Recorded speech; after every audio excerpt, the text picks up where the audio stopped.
I wasn't supposed to be home that weekend. That was the plan anyway. Go upstate with my friends, spend 3 days drinking cheap beer by the lake, and forget about how lonely I'd been feeling lately. But then my car died. Like, fully died. Smoke from the hood, tow truck level dead. So while everyone else posted group photos in sunglasses with hashtags like #LakeVibes, I was stuck on my couch in sweatpants, ordering sushi and trying not to feel bitter. That's when Liam showed up. Liam was my best friend's younger brother. We hadn't seen each other in over a year. Last I heard, he had moved across the country for grad school or something. He was supposed to be a kid in my memory. Tall, lanky, always tagging along when we were in high school. But the guy who knocked on my door wasn't a kid anymore. He was taller than I remembered. Broader too, like he'd grown into himself. His hair was longer, kind of messy in a way that looked unintentional but probably wasn't. And his eyes, God, those were the same, always too observant. "Hey," he said, like it hadn't been years. "Liam?" I blinked. "What are you doing here?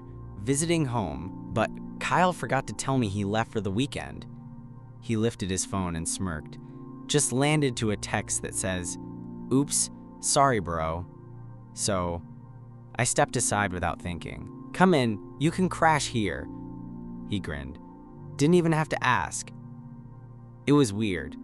Not bad weird, just different. We weren't close. Not really.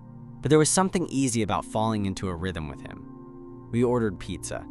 Watched some dumb reality show he swore was, quote, quote, quote, ironically amazing. And somehow by the time midnight rolled around, it didn't feel like I was stuck at home anymore. We were sitting on opposite sides of the couch, both barefoot, both holding beers we hadn't finished, when he asked it. "Why didn't you go with them?" "My car blew up," I said. "Literally," he laughed. "Of course it did. You've had that thing since college, right?" I nodded. "Yeah, thought I'd get one more road trip out of it." There was a pause. Then he said, "Maybe it's good you stayed." I turned to look at him. He didn't smile, just held my gaze for a second longer than necessary. I felt my throat go a little dry. "You've changed," I said, mostly to break the silence. His eyebrows lifted. "Yeah? You used to be this annoying little twig who followed us around quoting Lord of the Rings." He chuckled. "I still know all the lines, just don't need to prove it anymore." I smiled, but there was something else in the air now. A shift. A quiet kind of tension. Not bad, just alive. We didn't talk much after that. Just let the show play out in the background until one of us, maybe both of us, pretended to be too tired to keep watching. I gave him the guest blanket and a spare pillow and told him to take the couch. "You sure?" he asked. "Yeah," I said. "I don't mind." But as I lay in bed later, staring at the ceiling, I couldn't stop thinking about the way he had looked at me. Like I wasn't just his brother's friend. Like he had been waiting to see me again.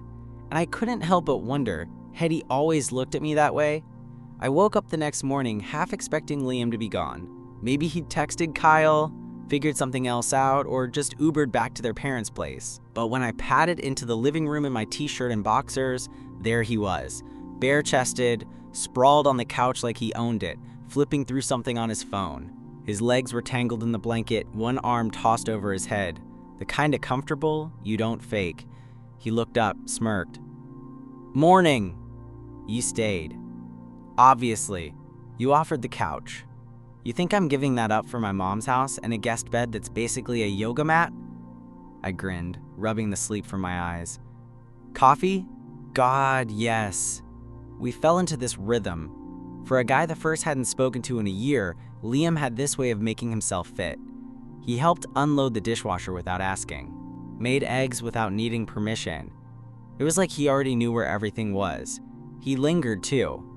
We ended up spending the entire Saturday together, got brunch, walked through the local street fair that popped up out of nowhere, even helped a random old lady find her missing poodle, which somehow turned into an hour-long event complete with Liam yelling, "Peanut, here boy," into a hedge.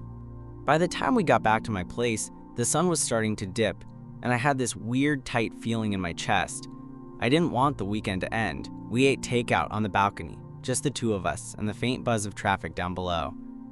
"You ever think about leaving the city?" Liam asked, nursing a beer. "Getting out of all this noise?"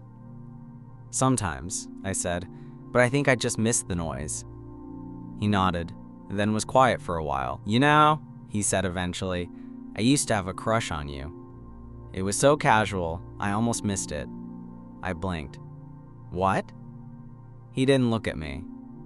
Just took another sip, watching the cars pass like it wasn't a big deal. "Back in high school, I'd pretend to hang around Kyle just to tag along when you were around." "You're joking." He finally turned his head, met my eyes. "Do I look like I'm joking?" I didn't know what to say. My throat felt dry again, my mind racing in 12 different directions. "You never said anything." "You were 5 years older. And straight," I thought. "I'm not," I stopped. "Not exactly straight." Liam's eyes flicked down to my mouth, just for a second. It was the kind of look you only notice when you're already thinking the same thing. And suddenly, the air between us felt different again. Thicker, tighter. "You gonna tell Kyle and ruin our whole friendship?" I asked, trying to keep it light. Liam's voice was soft. "What friendship? He hasn't texted you in months." He wasn't wrong. He shifted in his seat, leaned back, looking too good in that loose hoodie and joggers. "I'm not trying to stir anything up," he said. "I just figured if I ever got a second chance to say it, I should." And there it was. That tight feeling in my chest. It cracked open into something else.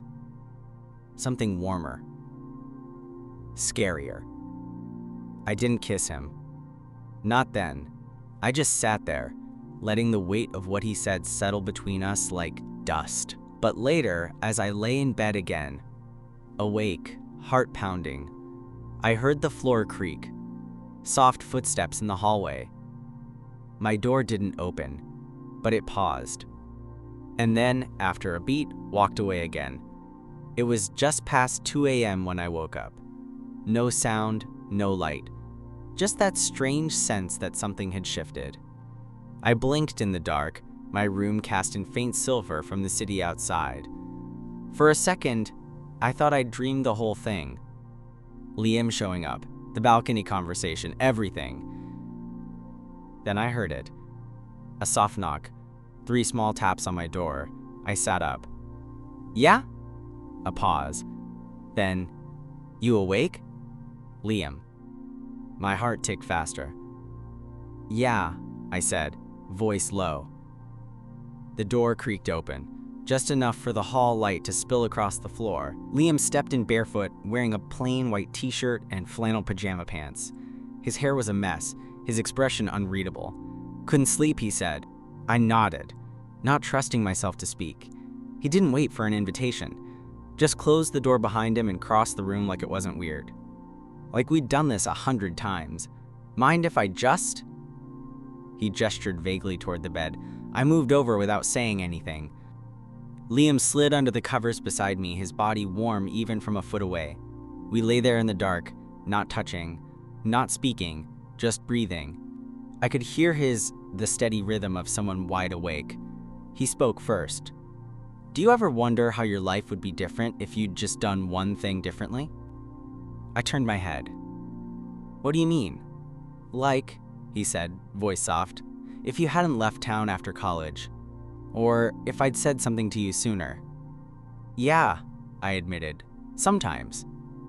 Silence again. Then, "It was always you. You know that, right?" My chest felt too tight. "Liam, I'm not trying to make this weird," he said quickly. I'm tired of not saying what I mean." I rolled onto my side to face him. He was already looking at me. "This is weird," I said, but I didn't mean it the way it sounded. He laughed, just once. "I know." A beat passed. And then, without asking, he reached out and touched my wrist. Just lightly. just enough to make my breath hitch. We stared at each other for a long second. 2, 3. Then I leaned in. It wasn't some cinematic kiss, no fireworks or swelling music. It was soft, careful, almost hesitant. Like we were both afraid of breaking something that had taken years to form. When we pulled apart, he didn't speak. He just moved closer, slid his arm across my waist, let his head rest against my shoulder. And just like that, he stayed the rest of the night. I woke up to sunlight spilling through the blinds and the weight of an arm draped across my stomach. For a second, I didn't move.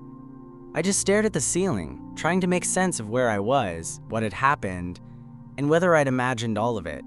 Then Liam shifted beside me, his breath warm against my skin. Definitely not a dream. I glanced down at him. He was still asleep, mouth slightly parted, his hand curled against my side like he didn't plan on letting go anytime soon. And for once, I didn't want him to. It should have felt strange. This was my best friend's little brother, the kid who used to steal our Xbox controllers when he wanted to join in. But there was nothing kid about the man beside me now. I stayed there, unmoving, for a good half hour, just listening to the quiet. The city outside was already waking up, car horns, distant sirens, some neighbor yelling into their phone on the street. But in here, it was still, warm, real. Eventually, Liam stirred, blinked sleepily at me, then gave a slow, sleepy smile. "Morning," he said, his voice hoarse. "Hey." We lay like that for a bit, neither of us rushing it. Until finally, he stretched, then winced. "Damn, your bed's not built for two." "You're the one who crawled in," I said. "No regrets." I laughed, but it came out quieter than I expected. He sat up slowly, running a hand through his hair. "So, that happened." "Yeah. And?" I hesitated. "I don't know." Liam looked at me, not impatient, just waiting. "It's not that I regret it," I said, sitting up too. "I don't. But it's complicated." "Because of Kyle?" "Yeah. And because I don't want to mess things up. With you. With us, whatever this is." Liam nodded slowly. "Okay." I expected him to push, to try to define it. But he didn't. He just stood, stretched again, shirt riding up just enough to distract me, and said, "Well, I'm starving. You got any more of those frozen waffles?" I blinked. "Seriously? That's it?" "For now," he grinned. "I'll let you be in your head about it for a bit, but just so you know, I'm not going anywhere." I watched him walk out, barefoot and too comfortable in my space. And somehow, I didn't hate it. I stayed there for another minute, heart still thudding stupidly, before getting up and following him into the kitchen. He was already pulling out plates and humming some indie song I didn't recognize. Like this was normal, like this was just what we did now. And maybe it was. We didn't plan on telling Kyle. Hell, we didn't even plan on being anything that needed to be told. But the universe has a way of kicking your plans in the teeth. It was Monday afternoon, just as I was settling back into work mode, when I heard the knock. I knew that knock. Loud, impatient, like someone who owned the place even though he didn't. I froze, then glanced at Liam, who was sitting cross-legged on the floor, helping Body chew through a new toy we picked up. He looked up at me, eyes wide. "That's Kyle, isn't it?" "Yeah," I muttered, already walking toward the door. When I opened it, Kyle stepped in without waiting for an invite. "Dude, my bad again about the weekend. I thought I told you I was leaving Friday morning. Did Liam crash with you?" Yo," Liam called from the living room, still trying to sound casual. Kyle leaned to the side, spotted him, then laughed. "Of course, you two dorks probably had the best time binge-watching anime or whatever." Liam stood slowly, We watched Love is Blind, Kyle groaned. Even worse. He walked into the kitchen like it was still his apartment and started rummaging for snacks. Meanwhile, Liam and I just exchanged one of those looks, the kind that says, "We are absolutely not ready for this." It got worse when Kyle flopped down on the couch between us, threw an arm around my shoulders and said, "You two still cool? You didn't kill each other while I was gone?" "We're good," I said. "More than good," Liam added, way too fast. I shot him a warning look. Kyle raised an eyebrow. "What does that mean?" I was about to deflect, but Liam didn't. He shifted in his seat, suddenly serious. "Look, I wasn't gonna bring it up like this, but something happened this weekend. Between us." Kyle blinked. "Between you and him?" Liam nodded. "Yeah." Silence. Like the kind that swallows a room. Kyle looked at me, then back at Liam. "You're serious?" "Yeah," Liam said again, "and I'm not ashamed of it." Kyle rubbed his face, then stood. "I need a second." He walked to the window, arms crossed tight across his chest. "Dude, I didn't mean for this to happen," I said quietly. "It just did." He didn't look at me. "You were supposed to be like safe. You're the guy that first trusted." "I am that guy," I said, "and I would never do anything to hurt you." He turned around. "You slept with my brother, man." "We didn't," Liam started, but I cut him off. "It's not about that." And it wasn't. It was about trust. About the version of us Kyle thought he knew. His best friend and his kid brother. And the way we just upended it without warning.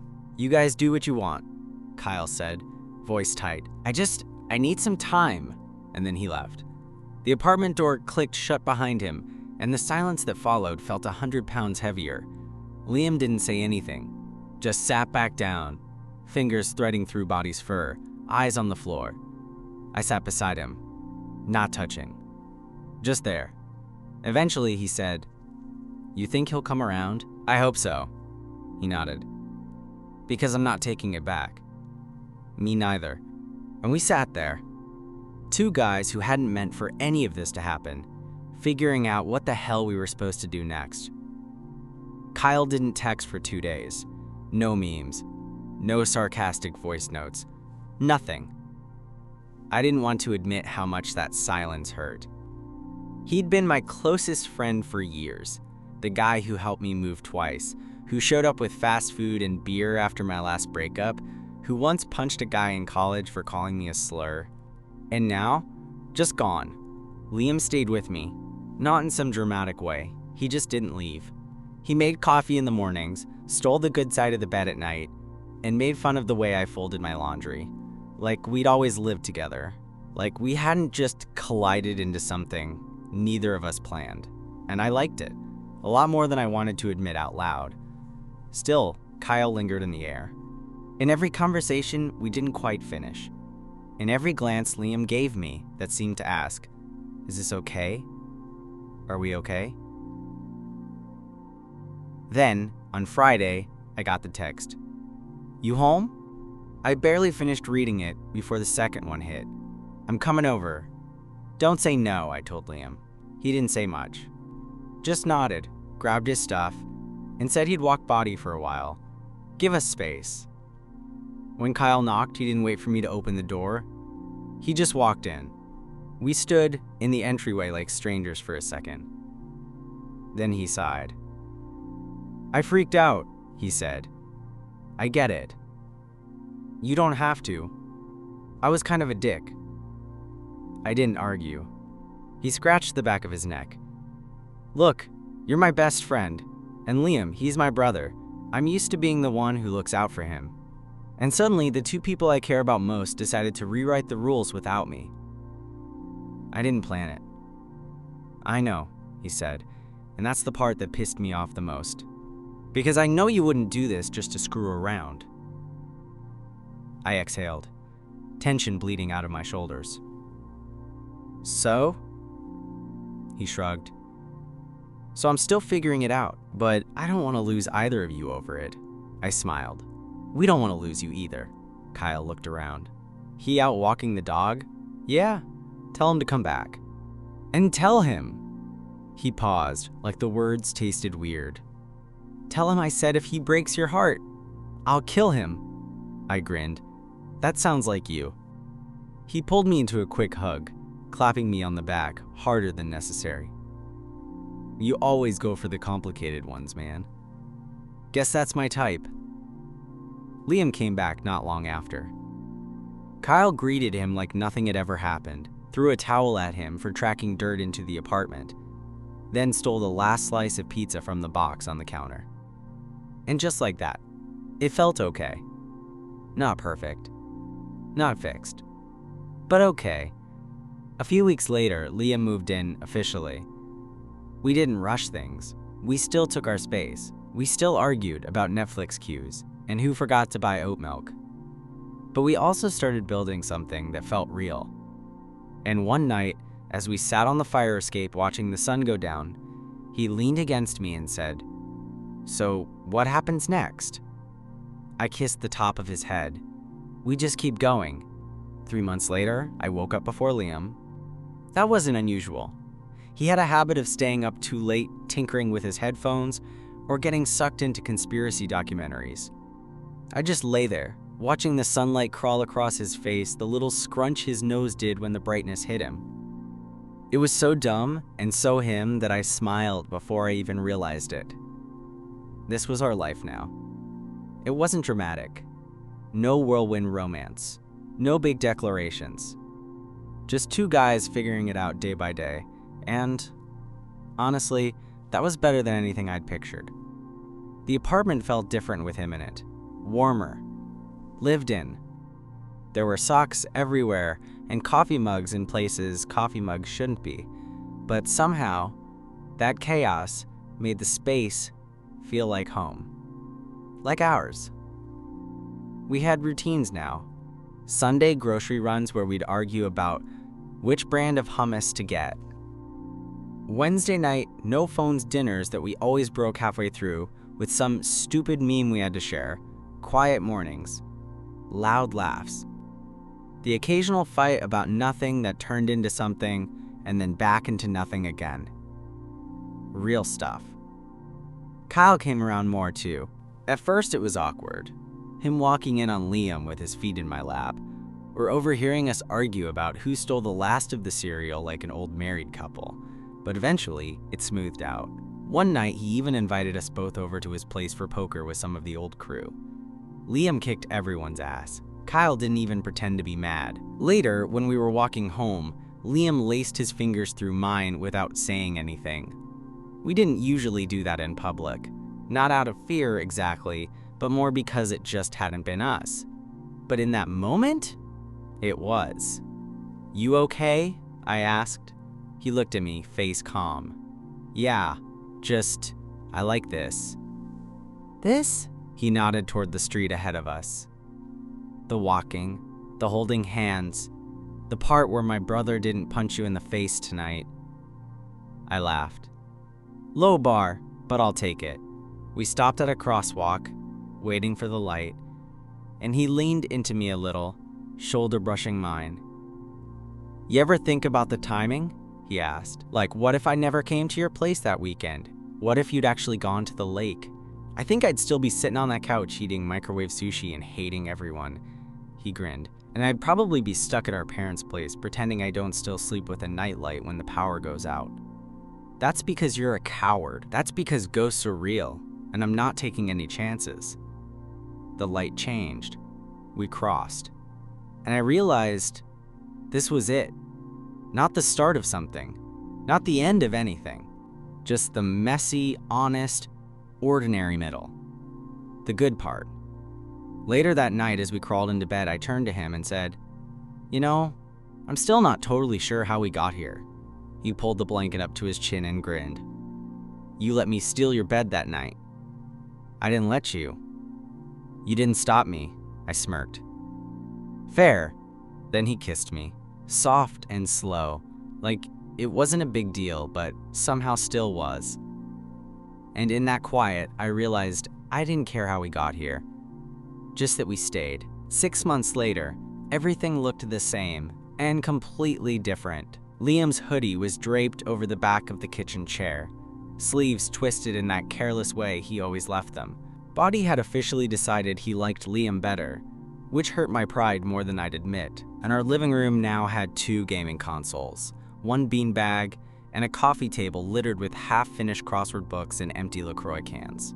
I never thought I'd find comfort in clutter, but this was our version of domestic, a life that didn't look like much from the outside, but fit us like a well-worn hoodie. We didn't talk about love much. Not the word itself.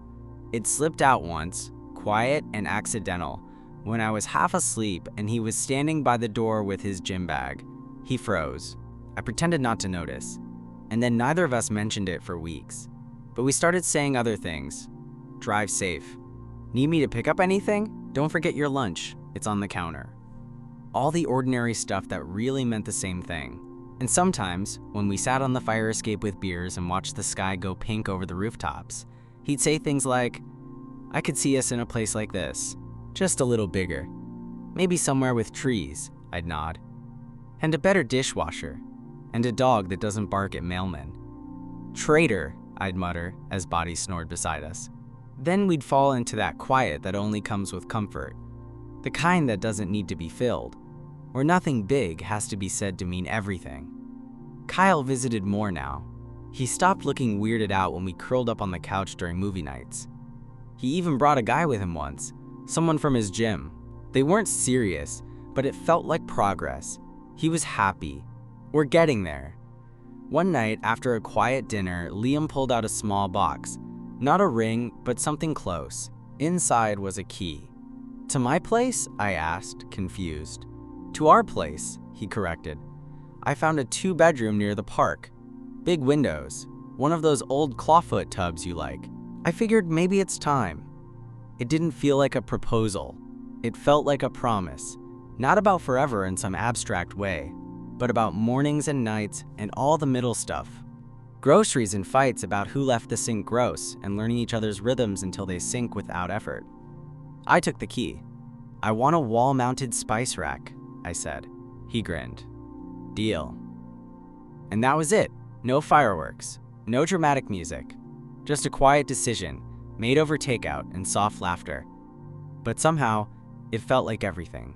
We packed up our things the next month, left the old apartment with all its memories and mismatched furniture, and started over somewhere new, together. And that really was the whole point.